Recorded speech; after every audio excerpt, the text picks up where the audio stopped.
Open the pod bay doors, Hal. I'm sorry, Dave. I'm afraid I can't do that. Mugwump Tower, this is Albatross 1-3, requesting permission to land. Over. I don't need a computer to tell me how to land a damn airplane. 6. Heads-up display, check. 5. Lasers, check. 4. Particle beam, check.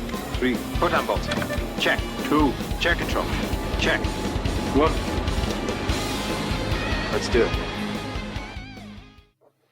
Hi, I'm Dayton Johnson, one of the hosts of the Docking Bay 77 podcast. Welcome to our YouTube edition.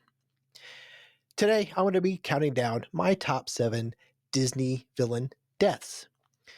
So right now, we are on the podcast talking about our Disney through the decades. So we're talking about, a different film from each one of the decades.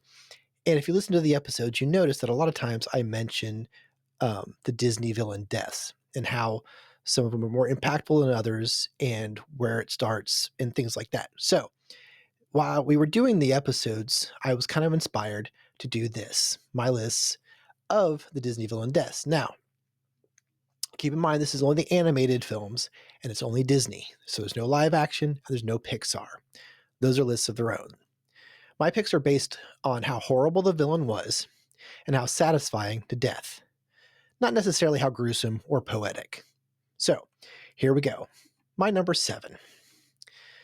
Mother Gothel from Rapunzel. Gothel is awful. It blows me away that someone so lovely as Donna Murphy can play such a terrible human being and make us believe it. I loved her in Spider-Man 2. I absolutely hate her in this. But you know what? We're supposed to. Gothel's been cheating age and death for hundreds of years and torturing an innocent girl for at least 18. When she finally gets what's coming to her, every second she stole comes back in a flash. She chose poorly. Get the reference? My number 6, Dr. Facilier from The Princess and the Frog. Keith David is always a good choice for voice acting and has a long list of credits, including one of my favorites, Goliath from Gargoyles. But his portrayal as Facilier is tremendous.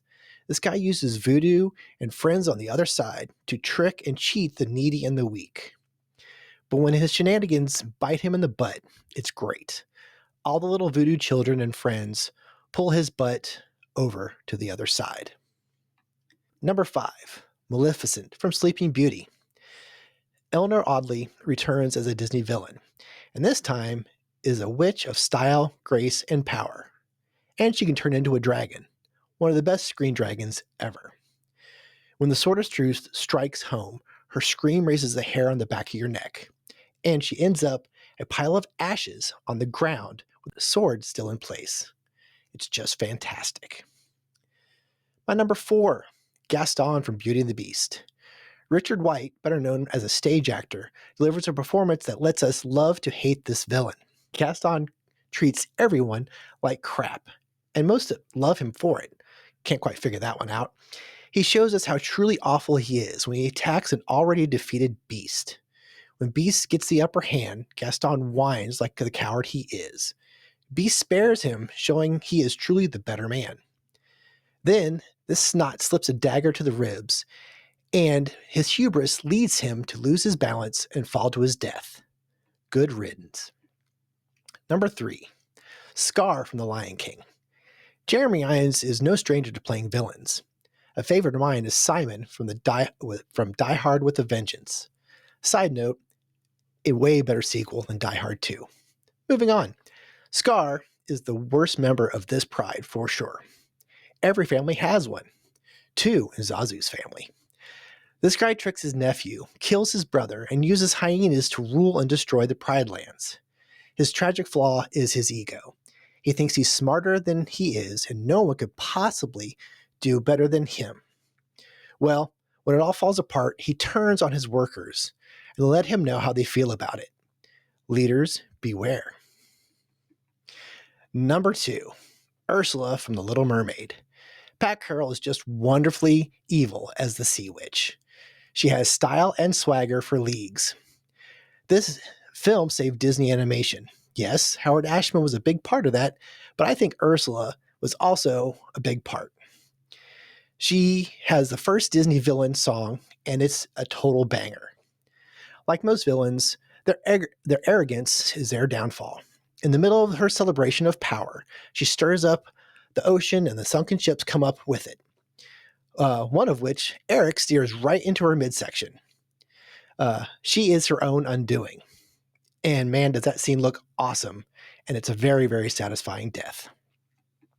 A few honorable mentions.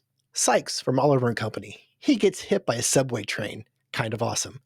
Hades from Hercules. He gets stuck in a river of death. And the evil queen from Snow White and the Seven Dwarfs. She accidentally drops a boulder on herself. And by the way, mind the vultures. They're about to have a snack. My number one, Clayton from Tarzan. I love this film for many reasons. Make sure to check out the full episode on that particular topic wherever you find your podcasts. But Clayton, voiced by the awesome Brian Blessed, is a great example of human villainy. He's not a mad scientist, a wicked witch, or a politician. He's ultimately a working man who's looking to exploit nature for his own benefit. Sound familiar? He looks down on everyone around him thinking his plan is foolproof. Problem, he's the fool. The fight scene between him and Tarzan is tense and powerful and has a great fake out moment. His anger and his ego gets in the way. Tarzan tries to stop Clayton and save his life, putting his own life in peril. But this example of the worst part of humanity gets what he deserves. The lightning flash and the shadow is a work of art. I'd hang that on my wall. Anyway, that's my top 7 list of Disney villain deaths. I hope you enjoyed the video. If you did, drop a like down below and also comment. Make sure you never miss a video by subscribing to the channel. For deeper dives into pop culture topics, check out our full-length episodes streaming here or on your preferred platform. Do yourself a favor, watch more movies. And remember, physical media is better than streaming. Thanks for watching.